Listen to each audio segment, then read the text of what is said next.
Assalamualaikum guys, my name is Saliha Zulfikar. I'm here again for guiding you guys about fully funded scholarship.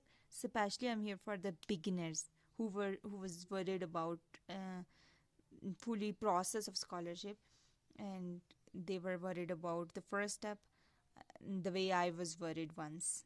So I'm here. So if you're serious about applying anywhere abroad, then you have to follow these 14 steps. Otherwise, it would be so difficult. I'm telling you on an honest note. Even if you're dreaming and you're not taking steps, it would be impossible. Okay. First thing जो कि हर कोई डरता है कि मैं इसके बगैर नहीं हो सकता लाइक द पीपल से पासपोर्ट के बगैर नहीं अप्लाई कर सकते. So I am telling you it would only be a dream. It won't be turned into a reality. I'm telling you on an honest note. Okay, I'm sorry. So first thing आपने passport बनवाना ही बनवाना है, और इसके लिए expenses आएंगे 13,000 plus emergency में अगर करवाना है. अगर आई थिंक इमरजेंसी में नहीं करवाना तो it would cost I guess 10,000. So मैंने इमरजेंसी में करवाया था तो आई थिंक 13,000 मैंने पे किए थे.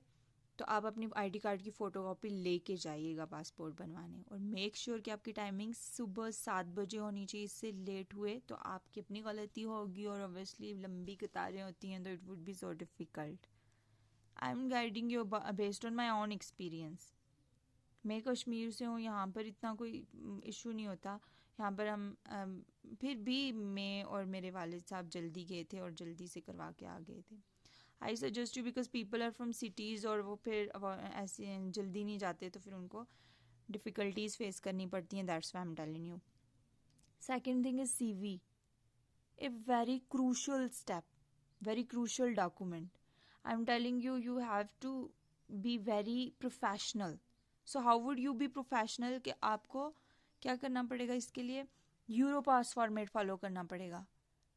People those who are from abroad they prefer such type of CVs. अगर आप यूरोपास में नहीं बनवा रहे तो it would be your fault. I am guiding you based on my own experience as I have told you. So आपने ये करना ही पड़ेगा, और मेक श्योर कि आप जितनी सर्टिफिकेशन, जितनी पब्लिकेशन, जितनी आपके पास अवार्ड्स होंगे, उतनी आपकी CV जो होगी पावरफुल होगी, प्लस पॉइंट देगी. ओके, CGPA मैटर्स ओब्वियसली, लेकिन ये चीज़ें भी बहुत ज़्यादा मैटर करती हैं. सपोर्टिंग डॉक्यूमेंट्स, आपकी CV, आपकी होल पर्सनालिटी, आपका होल बैकग्राउंड, सारी इन्फॉर्मेशन का क्या होती है, क्रक्स होती है. ठीक है, ये बहुत इंपॉर्टेंट है.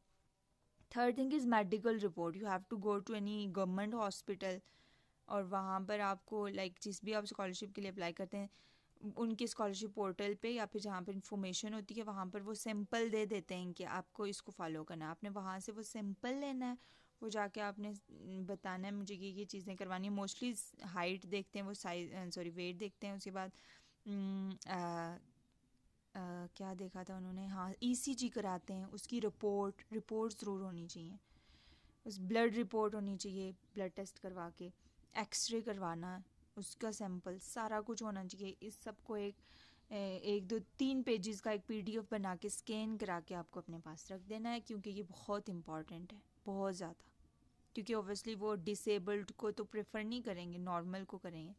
Fourth thing is English proficiency certificate. ये आपके एडमिन से बनेगा यूनिवर्सिटी के, वो आपको बता देंगे कहाँ से. ये बेसिकली होता क्या है, एक पेज होता है जहाँ पे उन्होंने लिखा होता है कि मीडियम ऑफ इंस्ट्रक्शन जो था वो इंग्लिश था. ये आपको किस में हेल्प करता है कि अगर आपके पास IELTS नहीं है तो सम यूनिवर्सिटीज़ वो इसको प्रेफर कर रही होती हैं, तो ये आपके पास मस्ट होना चाहिए. अगर IELTS नहीं है, अगर IELTS है तो ये तो बहुत ही अच्छी बात है. उसके बाद फिफ्थ पॉइंट है प्रोविजनल सर्टिफिकेट.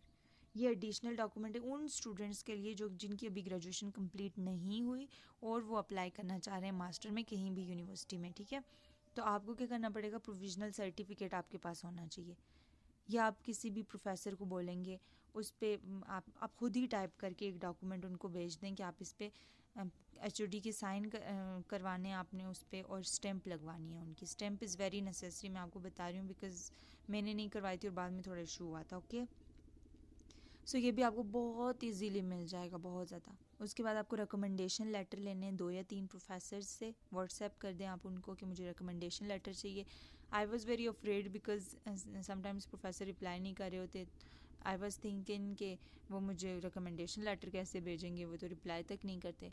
लेकिन वो प्रोफेसर्स इस मामले में कोऑपरेटिव होते हैं because they are concerned about their students bright future. Obviously that's why I will suggest you to take 3 recommendation letters from any of the 3 professors from your university. Okay, then comes motivational letter. It is very necessary step. Okay, I will guide you in a separate video about this.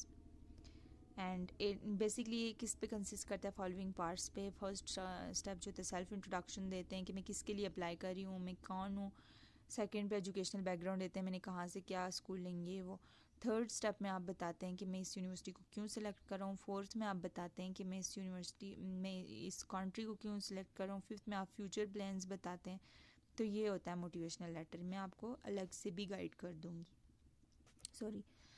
8th step is supporting documents. आप जितने certification हो सकती है online offline whatever, आपके पास बहुत ज़्यादा certificates होंगे तो ज़्यादा चांसेस होंगे. Publications, awards, as I have already told you. 9th step is attestation. अब मैंने नोट किया है बहुत सारी यूनिवर्सिटीज़ क्योंकि कंपटीशन बढ़ रहा है तो वो डिमांड्स भी बढ़ा रहे हैं. तो आपके डॉक्यूमेंट्स लाइक आपकी डिग्री, ट्रांसक्रिप्ट और FRC, ये चीज़ें जो हैं ये आपकी पहले HEC से अटेस्ट करवाएं. टाइम टेकिंग है इसलिए अभी से आपको सब कुछ करना पड़ेगा. उसके बाद मोफा से अटेस्ट करवाएं. ओके, ये चीज़ें बहुत इंपॉर्टेंट है क्योंकि बड़ी बड़ी scholarship, government scholarship like GKS के लिए अगर आपने अप्लाई करना है, जो कि कोरियन स्कॉलरशिप है, जो कि मैं भी इस बार नहीं कर सकी क्योंकि मैंने भी अटेस्ट नहीं करवाए हुए थे. मेरे अब टेस्ट हो रहे हैं. सो आई थिंक मैं नेक्स्ट ईयर ही अप्लाई कर सकूँगी उसमें, जो कि अब मुझे करने की ज़रूरत नहीं है. और मैं आपको इसलिए बता रही हूँ ताकि आप मौके से फ़ायदा उठा सकें. उसके बाद एक कोर स्कॉलरशिप जो कि KNB है. हमेशा ऐसा नहीं होता था कि इसके लिए आपको अटेस्ट कराने की ज़रूरत थी, बट इस साल आपको ज़रूरत है. पहले आपको HEC से अटेस्ट करवाना है, उसके बाद